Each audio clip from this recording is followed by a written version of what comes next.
Thank you, Richard. Morning, everyone. Can everybody please stand up? We're in the fitness industry, so can you please stand up? And we're about to have a fitness test. So how fit are you all? Oh, fabulously fit down the front here. What I'd like you to do, because it's not just about how fit you are physically, it's also how fit you are mentally, yes? So what I want you to do is show me how fit you are in your head. You ready? I want you to write the word wow with your whole body. I'll show you first, just in case you need a bit of direction. It goes like this.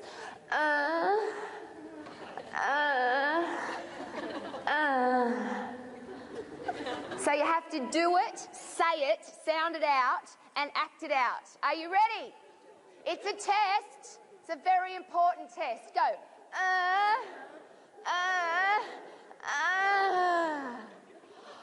Oh, that was so good.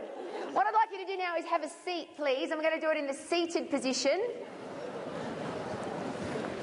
Because now it becomes very kinesthetic. Some of you are getting comfortable in that position. You ready? In exactly the same now with your bottom. Ready? Write the word wow. Go.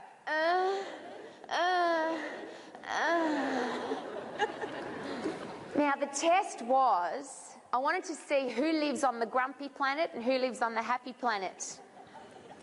I wanted to see the people who just got so involved straight away, you just jumped up and went, Some of you looked at me as if to say, I don't write things with my bottom. Some of you went, oh, it's too early for that, lady. Some of you kind of had a go because everyone else was having a go, but if I asked you to do it by yourself, you probably wouldn't have.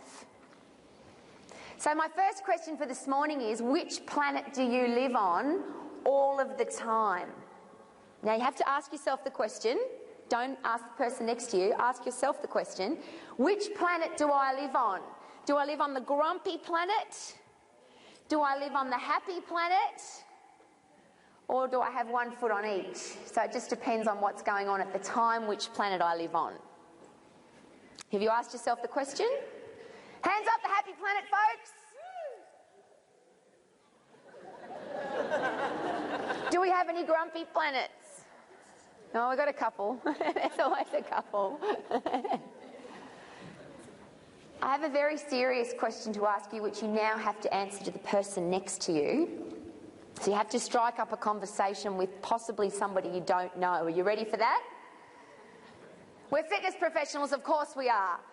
With the person next to you, I need you to share the condition of your underwear. I need to know whether you're wearing extremely sexy underwear, average, safe, comfortable underwear. I haven't finished yet. Are you wearing holy, daggy, stretchy, elastic underwear that if you had to get naked right now or in your undies you'd be embarrassed? Or are you expecting to sneak out to a corner sometime during the day and you're actually wearing no underwear today? So please share with the person next to you, you're wearing sexy underwear, nice, safe, comfortable underwear, broken, torn, holy, stretchy underwear, or none. Go.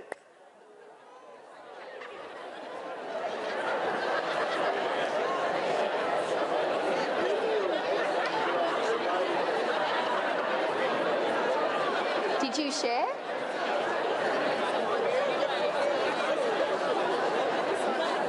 Now, for those of you who are looking for a way to strike up conversation in a nightclub or with somebody that you don't know, it is a great question to ask. It also has some very interesting undertones as to the answer. Those of you who are wearing sexy underwear today, the question is why?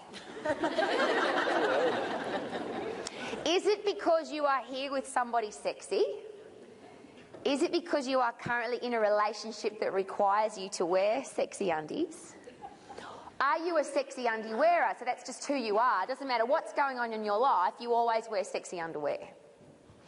If you're wearing nice, safe, comfortable, boring undies, is that because today you knew you'd be sitting down for a fair bit so you didn't want any G-string kind of digging into you? Is it because you're in a nice, safe, comfortable relationship so that if you get naked at some stage today when you have to, to get your gear off, your partner won't even notice that you're wearing your nice, safe, boring knickers? Or is that just the kind of person you are? Regardless of what relationship you're in, you would always wear nice, safe undies. Those of you that are wearing torn, broken, stretched, holey undies, is that because that's the kind of relationship you're in, which probably means zero relationship at the moment? I remember I had a client once, we were on the chin-up bar, and she had really hairy legs. And I said, "What's with the hairy legs?" And she said, "It's winter and I don't have a boyfriend, who cares?"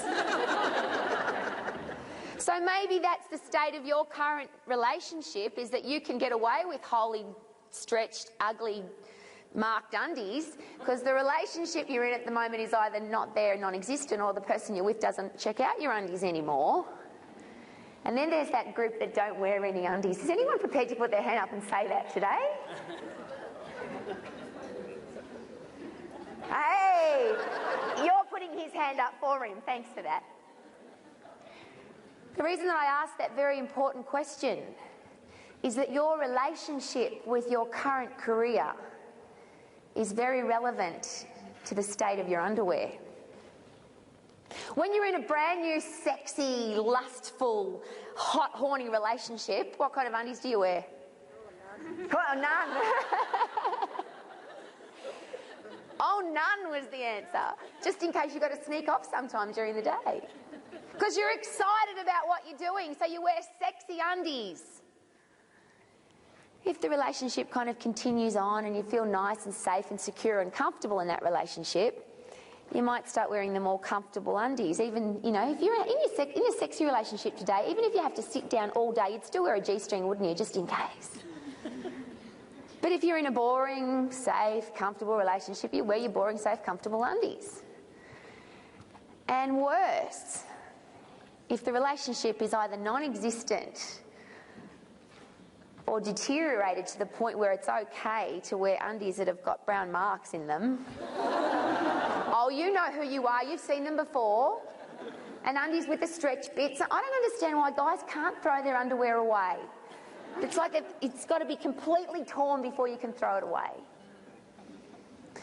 The question I want to ask you today is, how is your relationship with your fitness career today? And interestingly, I spend a lot of my time now chatting to school teachers, because I believe one of the most responsible and important roles in the world right now is what a school teacher does.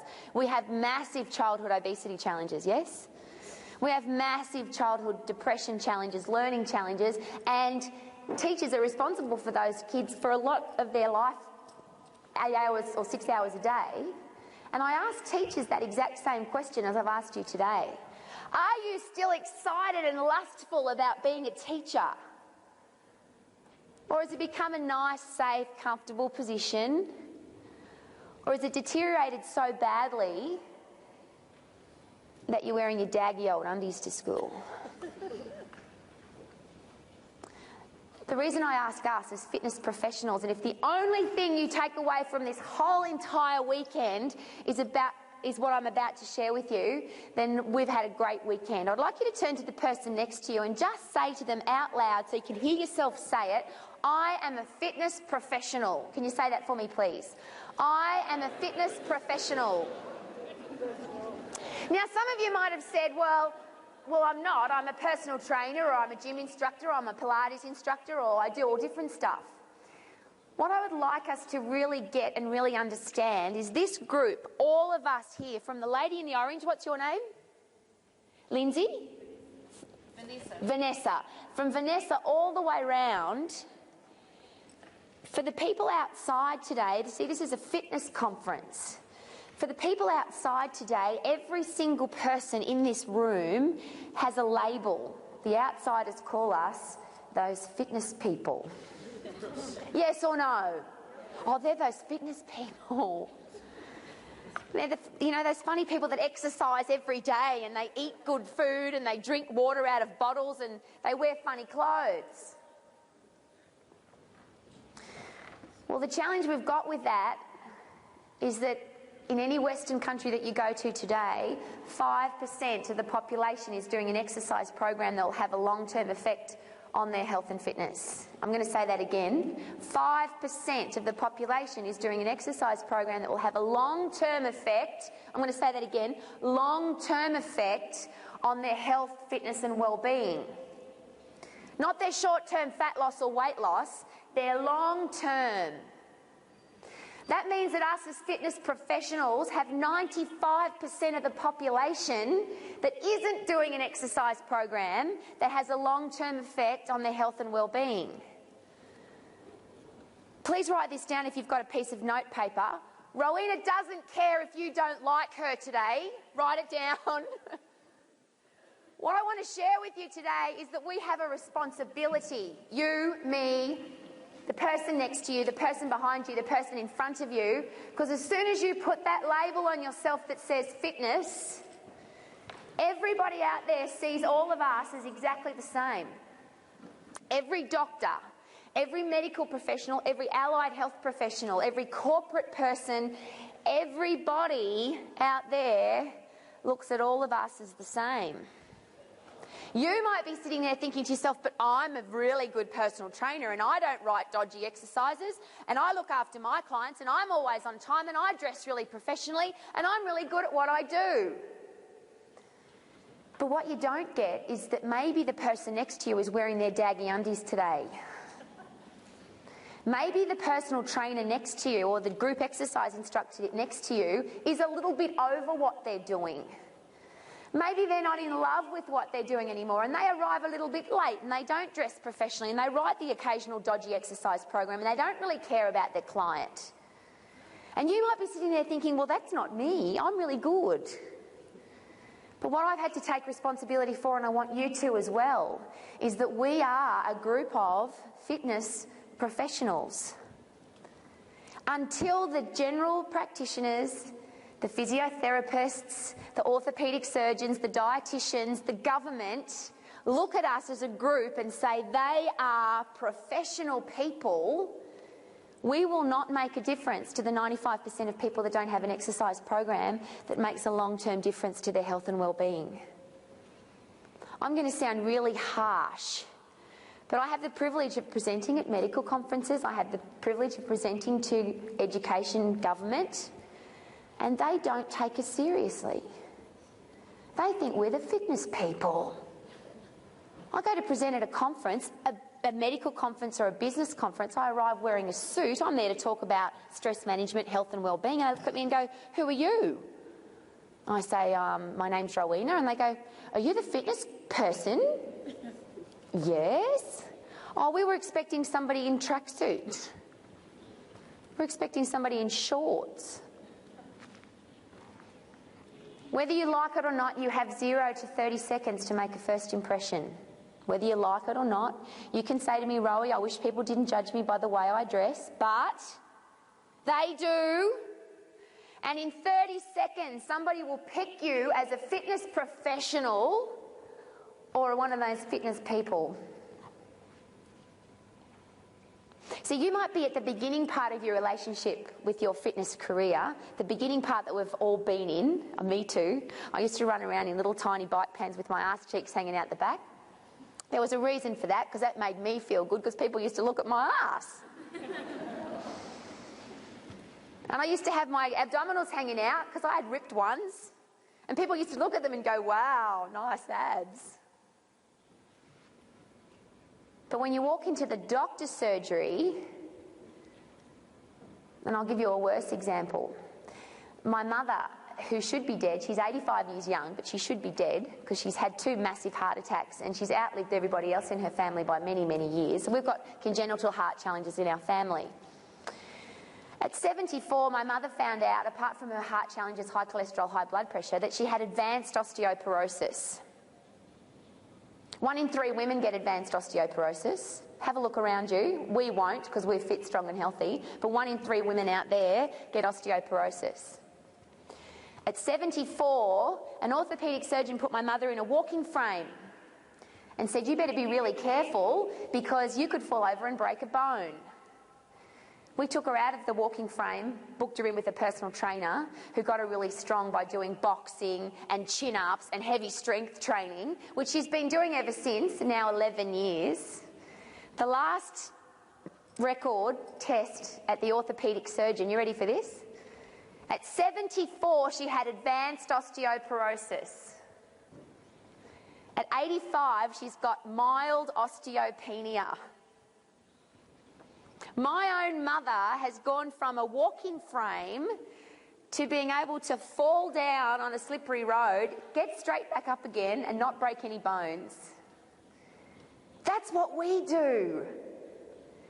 But you know what my mother said when I first suggested she go to the gym? I'm not going to wear one of those things up my pants, you know, those stringy things. At 74, the best thing for my mother to do was to strength train. I knew that. I was passionate about it. But my own mother said to me, I'm not going to the gym, I have to wear one of those strings. Who was wearing the string? Her own daughter. I wasn't setting the example for my own mother. Now here comes the great part of the story. The doctor, orthopaedic surgeon, specialist in bone challenges, said to my mother, you've got advanced osteoporosis, you need to take Fosamax, which is the medication for osteoporosis. He said, it's not going to help your osteoporosis, it'll just slow it down. It'll slow down the deterioration of your bones. She goes back to have a test done, she says a 10% increase in all major sites. Does anybody else get excited about that stuff besides me? Like, that's my mother. We can do that for every woman on the planet. The doctor goes, orthopaedic surgeon says, that Fosamax has worked well, hasn't it? My mother's very sharp, and when you're more mature of age, you can say things like this. She pointed her finger at him like this, and she said, it wasn't the Fosamax, you told me. It's my strength training that's done this to my bones. He was a little hesitant to believe it. Because those fitness people, what do they know? She had a massive, massive heart attack 4 Tuesdays ago. Hospital called. In fact, I wish this on nobody, but when the doctor says to you your mother's going to die, it's a tough call. She came out of that operation, absolutely no challenge whatsoever. The cardiologist has now said to her, come back in 10 years, we'll check those stents out to see how they're going. That's 95. And come back 10 years after that, we might have to replace them. That's 105. She's had 2 children die of heart challenges. Her brother died at 57, her mother died at 60. She should be dead.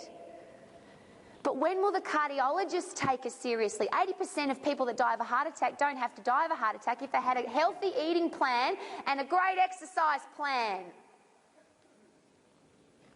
For the fitness professionals in the room, did you know that a general practitioner does 0 education on exercise prescription?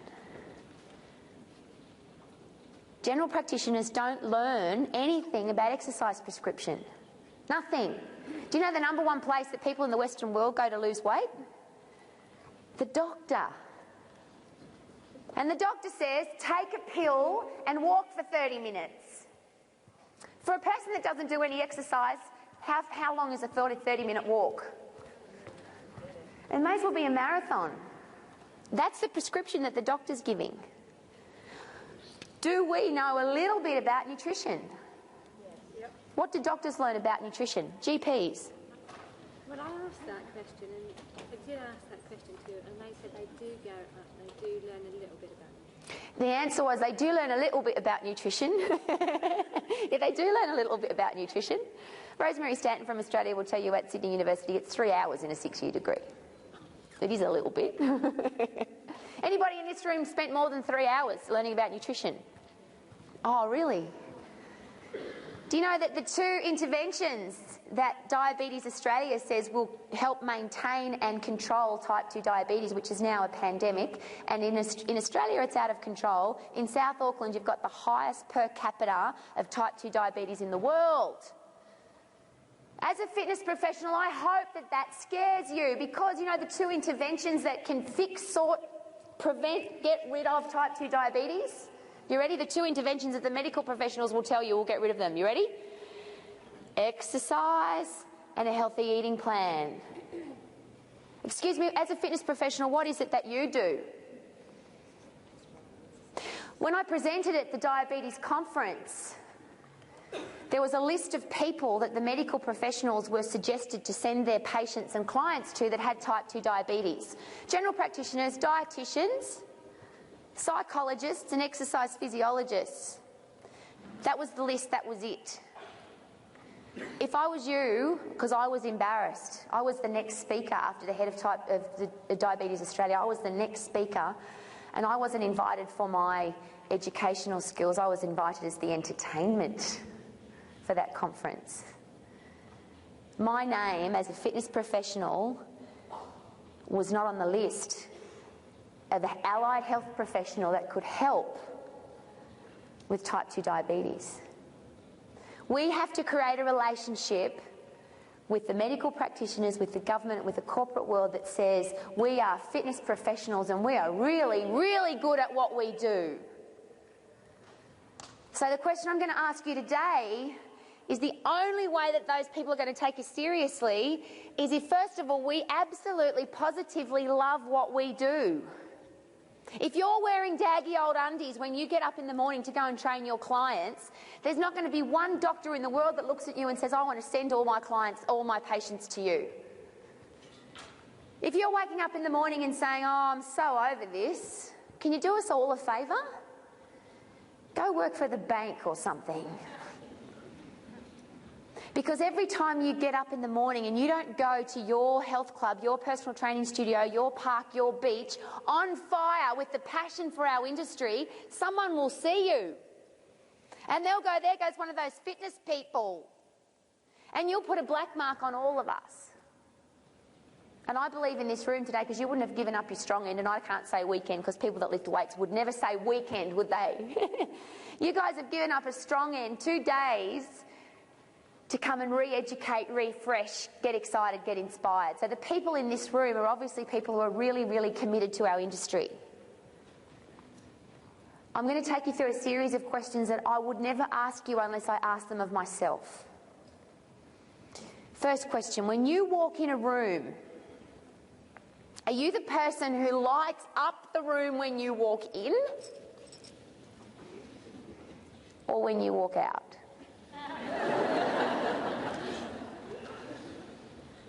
You see, people look at fitness people. As soon as you say, I'm a trainer, I'm an exercise instructor, I'm a fitness professional, or simply look good, people will label you as something to do with fitness. And the 95% of people that have absolutely no interest in exercise because they think it's a swear word will look at you and they'll expect you to be God. They'll expect you to be energetic, positive, happy, full of life. Because you're one of those fitness people. That's what exercise does for you, isn't it? Doesn't exercise give you shiny teeth, shiny hair, great skin, great circulatory system, a beautiful healthy body and long life? Yes or no? Just say yes. Tell the truth in advance if you have to. I came through customs in New Zealand at about one of those funny flights, about 1 o'clock in New Zealand in the morning the other night, and I was wearing long pants and a long coat. And I came through customs and, they're not real happy at that time of the morning. They'd rather be home. And I came through with my little, and I don't put anything on I just put company director on my, when you come into the country. And then the lady looked at me and she goes, you're one of those fitness people, aren't you? I'm wearing long pants and a long jacket. And she looks at me and says, you're one of those people. And I said, really? She goes, I could just tell. Can people tell that about you? That's a question I'm asking. When people look at you, do they say, I want what she's got? Because people don't want to exercise, they just want the benefit of it, yes or no? They don't want to do it, they just want the benefit of it. The next question I have to ask, and I have to ask it because I've been asked to come and chat to fitness professionals, is every single exercise program or suggestion that you write or give, is it possible that the person that you gave it to can actually do that thing? It's a really serious question. I would like you to keep asking it over the whole strong end. When you write somebody a program or make a suggestion for their eating plan or their exercise plan, is it something that they can actually do? Here's the example I give to people who don't exercise. You can use it if you want. How many people in this room brush their teeth? Hands up.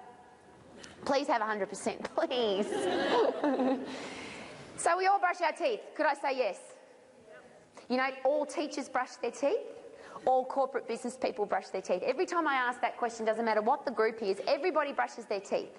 In the Western world today, everybody brushes their teeth. And in the countries that don't have toothbrushes and toothpaste available, they still do something to clean their teeth, yes?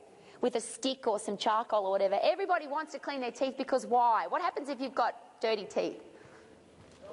They rot. How do you feel if you haven't brushed your teeth for a few days? They rot, they get decayed, they're dirty, they feel bad, you've got smelly breath, no one wants to hang out with you. So in the Western world, everybody brushes their teeth. How long do you brush your teeth for? 2 minutes. The dentist would like you to brush your teeth for 2 minutes 2 times a day. That's what the Dental Association would suggest. Everybody in the Western world is prepared to do that. Please take that on board. Everybody is prepared to look after this part of their body for 4 minutes a day. Do you know how exciting that is to me? That means that there is something that everybody's prepared to do. What if we could make exercise that simple? When I go to chat to school teachers or doctors, because they're notorious for saying, I've got no time to exercise. Have you heard that? That's exactly what the GP said to me. Oh, but we're too busy to exercise. Really? What if you spent as much time on your body, 4 minutes a day, as you did on your teeth? What if you got people who don't do any exercise at all ever, and we've all met them, some of us even have them in our lives. What if we got them to do 1 minute when they woke up in the morning, 1 minute at morning tea, 1 minute at lunchtime, and 1 minute in the afternoon? They just did 4 minutes of exercise every day. That would be easy, wouldn't it? People are prepared to brush their teeth for that long, so maybe they'd be prepared to exercise for that long. Because it's not really exercise, just moving around. Everybody stand up for me. We're going to do 1 minute of exercise. Are you ready? Just clap your hands like this. Woo-hoo-hoo-hoo. And now move your body around. And lift your legs up at the same time. Just do it in a spot. And now squat down. Woo-hoo! Yeah, yeah. I love to move my body, yeah, yeah. I love to move my body, yeah. Jog on the spot if you can. Just a little jog on the spot. Keep going, keep going, keep going, keep going, keep going. Woo! If you're really fit, you can sprint. If not, just walk. Keep going, keep going. A little bit faster. Go. 10, 9, 8, 7, 6, 5, 4, 3, 2, swim. Go. Come on, for the triathletes in the room, we've got running and swimming happening at the same time. Can you do both? I want you to run and swim. Abs in tight, run and swim at the same time. Woo-hoo! Keep going, keep going, keep going, keep going, keep going. And squat down. 10, 9, 8, 7, 6, 5, 4, 3, 2, 1. Oh, how good was that? What do you think would happen if 95% of the people in the world who didn't do any exercise at all got up in the morning and did that just for 1 minute? Would they be happier? Of course. And if they were having a bit of a grumpy morning and instead of having a coffee and a donut, they just jumped around to some wild, crazy music for a minute, do you reckon they'd be happier in the office? You know, at 3 o'clock in the afternoon when everyone wants to have a snooze, and if instead of having a Red Bull, they got up and jumped around to some music and squatted and clapped and sang, and they did that just before they went to bed, would they feel better? Now, we've got this amazing product, you and I. If I exercise for a minute, it makes me feel good. What do I usually want to do? Do more of it. I want to do some more. The challenge we've got in our industry is we say to people, I used to, I don't know, you probably don't. I was very unprofessional. I used to say to people, if you don't do at least 20 to 30 minutes, don't bother. Guess what? They didn't bother. I used to say to people, if you don't do your gym program 3 times a week, 3 sets of 10, 27 exercises, it won't work. Guess how many people stuck to their exercise program? The really serious, committed ones that were already doing it. I have to take responsibility for the thousands and thousands of exercise programs I wrote that were impossible for people to stick to. I remember a club owner once in Australia. She's a very successful female chain of club owners, and she got one of her instructors one day and she said, I want you to take your program that you've written for this mum with 3 children and I want you to go and do it. The program that you've written for somebody, I want you to go and actually physically partake of that exercise program. Come back to me and let me know how long it took for you to do it. An hour and a half later, the girl's still wandering around the gym. I don't know about you, but a mum with 3 kids is highly unlikely to stick to an exercise program in the gym that goes for an hour and a half. Yes or no? But see, if you are passionately in love with what you do, the reason you do it is because you want to help people. Yes or no? Yeah. Can you please, on the envelope that you were given today, write your current or your address where you'll be in 3 months from now? If you have an envelope in your hand that was given to you, can you please, I'm not going to open it, you are, just write your address where you're going to be, address the envelope to yourself, and it's going to be where you will be in 3 months from now. Just really quickly, scribble your, because you'll get it and you'll go, whose writing's that? Oh, it's mine. Please write your address, current address, or where you'll be in 3 months from now on that envelope. And once you've done that, on the piece of paper that we gave, you can just write a letter to yourself that says, Dear, your name and fitness professional. Dear John, fitness professional. Dear Laura, fitness professional. Dear Samantha, fitness professional. Remember we had that fitness test at the beginning to write wow with your bottom? This is another one of those tests. Oh, I don't feel like doing this morning. Okay. It's a really cool exercise. I'm going to challenge you to have a go at this one in particular. Write a letter to yourself that says, Dear, your name, fitness professional. Dear Rowena, fitness professional. That's what I would write. If your name's not Rowena, please don't write that. The envelope's addressed to yourself. I'm not going to open it. The next person that opens it will be you. I don't care whether you believe this or not. I just want you to write it down. I love what I do and I do what I love. Just write it down on the letter. So it's Dear John, fitness professional. I do what I love or I love what I do.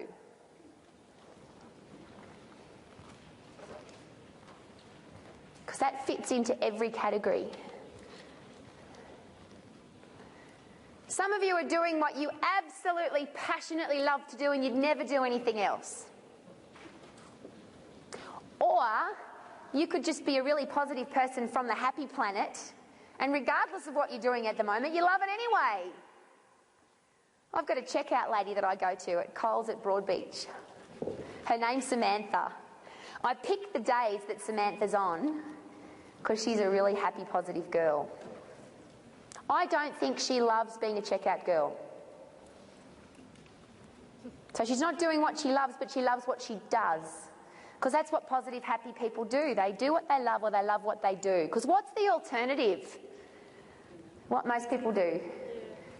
I've got a job and I hate it. I wish it was Friday.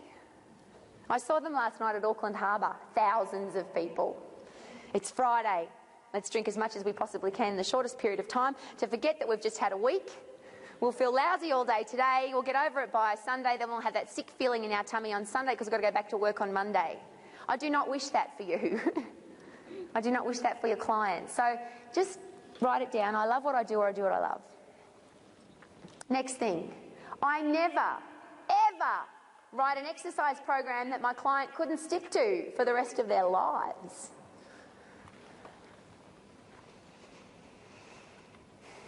I don't care if you don't agree with me. I just want you to write it down. Please make that commitment to the world that you would never give somebody an exercise program that they can't stick to.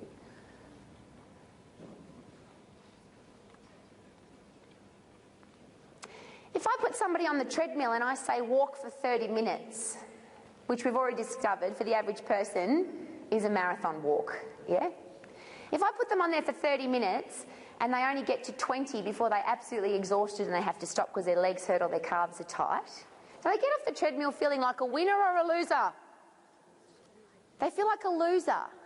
How many people who feel like a loser go back and do it for the second time?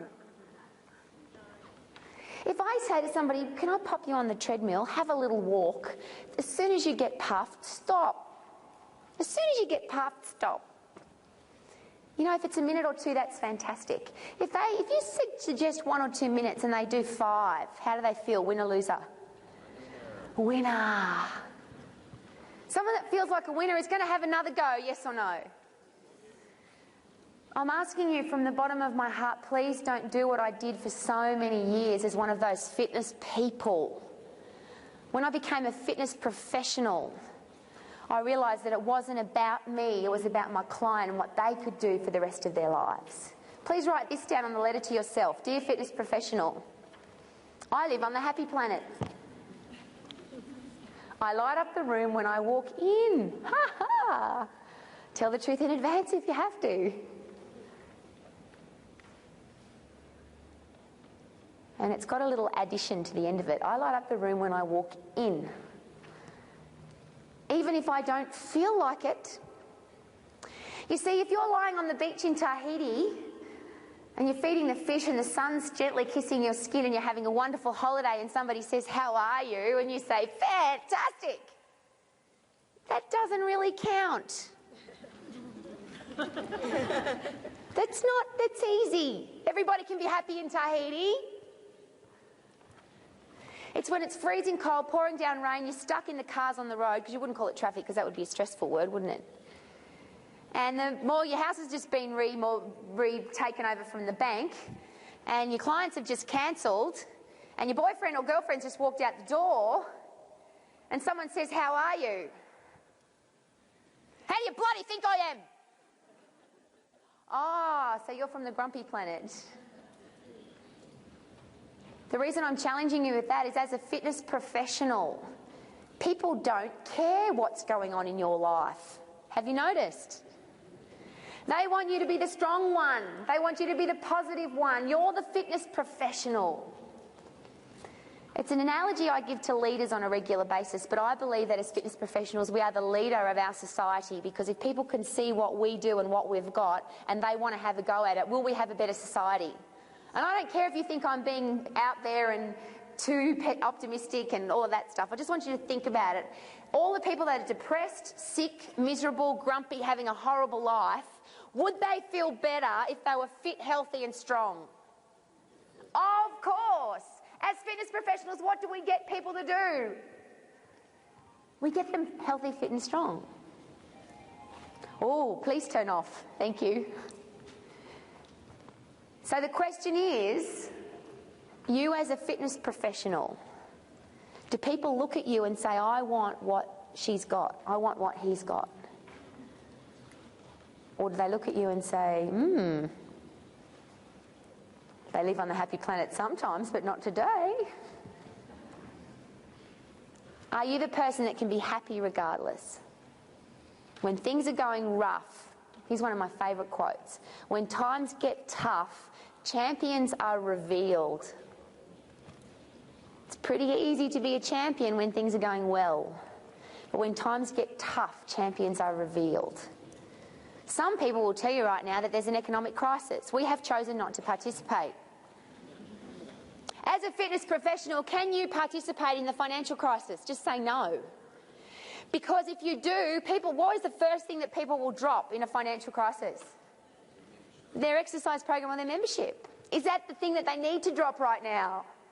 They need it the most. If you are guilty of not exercising ever because of your stress situation, I can't exercise, I'm too busy, my house has just been...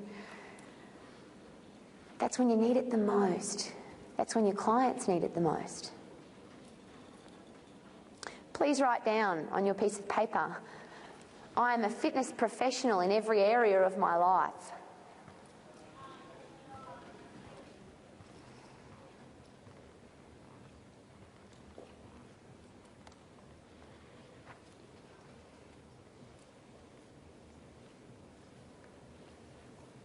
If you are 1 minute late for your personal training session, 1 minute, you've just told your client that your life is 1 minute more important than theirs. I learnt that the hard way, because one of the things that I promised one of my clients, the only thing she really asked me was, Rowie, I've got 3 kids, I'm a busy lady, I want to train twice a week at 11 o'clock, but don't be late. I came down from the aerobic class that I just taught in my health club. I was a busy lady. I had every reason to be late. I had an excuse. I think I was about 3 minutes late.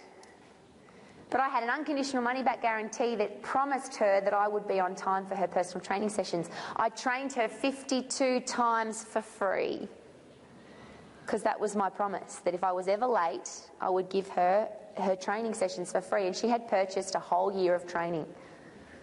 Isn't that what professionals do? If you make a commitment, if you're a lazy average person, you'd say, no, I'm not giving training you 52 times for free. But what does a professional do? You suck it up.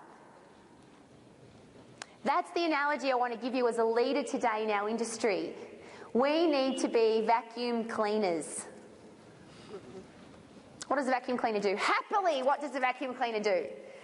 Comes into a dirty room full of dirt, dust and rubbish and sucks it all up, yeah? And when a vacuum cleaner leaves the room, how does it look? Absolutely. Here's another question. Are you the person that goes into a dirty room, sucks up all the rubbish and is happy to do it? Not a victim. Oh, poor me. I cleaned up everybody else's rubbish and nobody noticed. I've been here at the gym for 7 hours and nobody appreciates me. Oh, suck it up. Everybody's got stuff going on in their life, not just you. And if you dump that on other people, you're not a vacuum cleaner. You're the person that's dumping the stuff that the vacuum cleaner's got to suck up. My clients used to say to me, how are you? And I used to tell them. First of all, they don't want to know. We already discovered that. They're not interested. And what right have I got as a fitness professional to dump my stuff on somebody else? I have no right. I challenge you to write on your piece of paper, I am the vacuum cleaner. In my life, I'm the vacuum cleaner. I go into every dirty room, every dirty situation, every dirty relationship. I suck up all the rubbish. Happily, because that's what... You don't hear a vacuum cleaner going, I don't feel like sucking today. What do vacuum cleaners do? They happily suck up, because that's who they are. They're vacuum cleaners. That's what they do. I'm a vacuum cleaner. I happily suck up the rubbish. Which, by the way, means that you need to look after you. And this is a commitment that I would now like you to write down on your piece of paper, because you're going to read it in 3 months' time. Nobody's body is more important than mine. Please write it down. Nobody's body is more important than mine.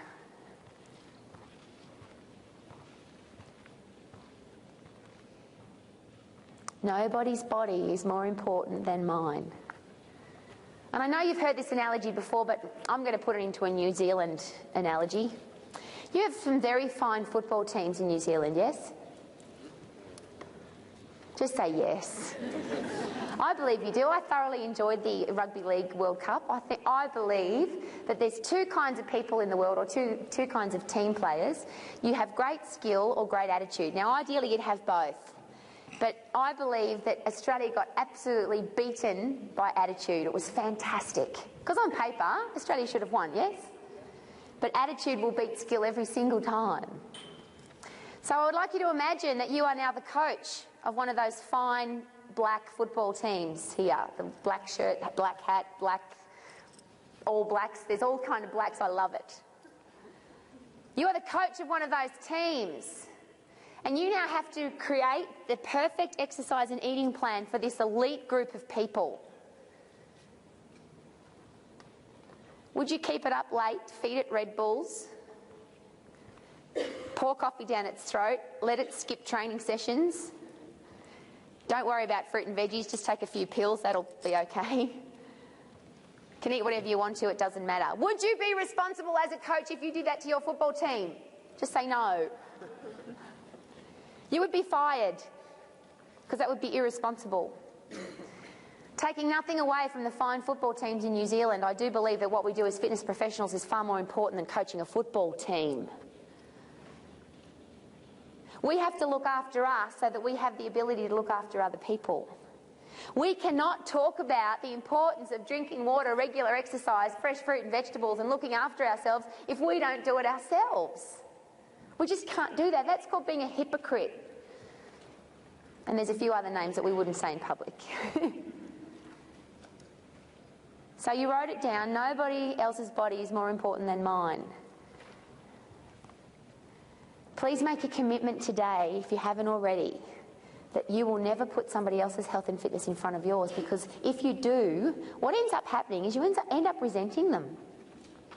Those of you coming to my session on sales, it's one of the reasons why some personal trainers lose clients. Because they book them at 6 o'clock in the morning, which is their personal training time, which is when they want to go for a run. They end up training people at 6 o'clock in the morning and end up resenting their client, or worse, exercising with their client, which takes away from the client session because you need to get some exercise. You need to look after you first. The relationship that I would love you to have with your fitness career, and I'm going to ask the question, who in this room right now is absolutely passionately in love? Quite a few people. Isn't that fantastic? Whether you are married or not, I'd like to give you the definition of the Western world of that relationship commitment. It goes like this: for better or worse. What kind of relationship person would you be if you said, I'll love you for better or better, but if there's ever a worse, we're not having a relationship anymore? I know that there's quite a few women in this room, because I can't think the way men do, but there's quite a few women in this room that would say, mate, it's over. He says, but for better or better, I'm happy to love you, but better or worse, no way. How about this? For richer or poorer? What kind of relationship would it be if your partner said, look, I'm really happy to have a relationship with you while you're wealthy, but should we lose our money, it's over. I only love you because you've got a few bucks in the bank. Good relationship? No. And how about this one? For as long as we both shall live. Maybe I'm going to love you for a little while, but if somebody better comes along, it's all over. See, that's called commitment. For better or worse, richer or poorer, for as long as we both shall live. The reason I'm standing here today is I'm looking for people in our industry to have that commitment to their career. For better or worse. Sometimes it's not going to be that good, is it? Sometimes you're going to hire the wrong people. Sometimes you're going to have lousy, stinking clients who rip you off. Sometimes it's going to rain and people will cancel. Does that mean you quit your relationship with this beautiful career that you have? Richer or poorer? There's going to be times in your fitness career that you will be broke. You know what some people do? They go back to their lousy, stinking, horrible job.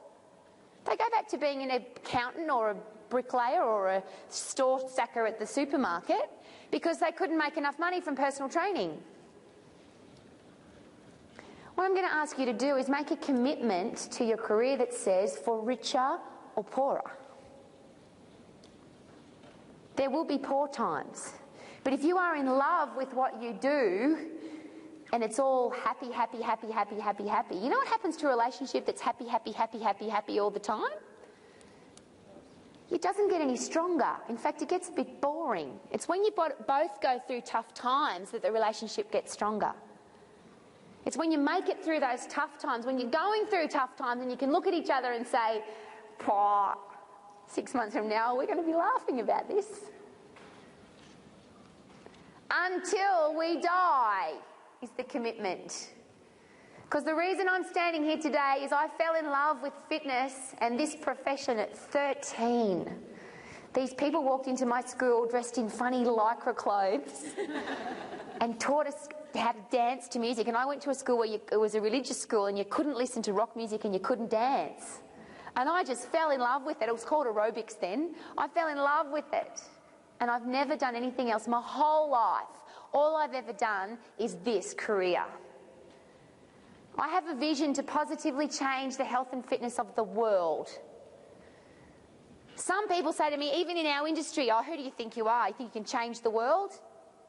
Yes, I do. Because if every person in this room changes one person's life every day, will we make a difference?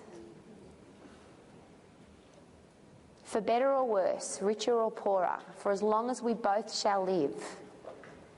If you have a casual attitude towards this career, the people out there will take you casually, and you'll be a black mark on our industry. Please take what you do seriously. As I share with my Year 12s, in the last 2 weeks I've spoken to so many graduations of Year 12 students. I've figured out nearly 10,000 students I've spoken to. And I don't know how you were at school, but I sat in school feeling that if I wasn't a doctor or a lawyer, I wasn't important. Well, I now know that a medical professional gets the opportunity to treat and perhaps cure the biggest diseases in the world today. Guess what we do as fitness professionals? We treat it and we cure it, but guess what else? We prevent it. Coronary heart disease, we prevent it. Osteoporosis, we prevent it. Type 2 diabetes, we prevent it. Obesity, we prevent it. And the biggest killer of all today, I believe, is depression. Now, I don't care what's going on in your life and how bad it is. If you go for a run and you have a healthy eating plan, you drink some water and you use some positive vocabulary, what will happen to the way you feel about yourself, regardless of what's going on? And we do that for people. So may you be proud today to be a fitness professional. Please sign that piece of paper that says, I am proud to be a fitness professional. Please pop it inside your envelope. I'm going to send it back to you. I'm not going to read it, I'm just going to send it back to you. Just to remind you that being a fitness professional is so important.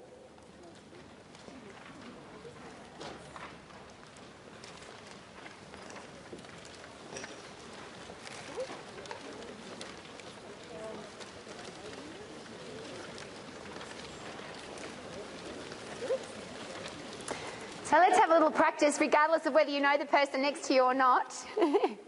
For better or worse, please say it to each other. For better or worse. For richer, for poorer. For as long as we both shall live. I am a fitness professional. And for those of you in the room who will pronounce this much better than me, please forgive my pronunciation. Kia kaha, kia mana, kia toa. Have a wonderful weekend.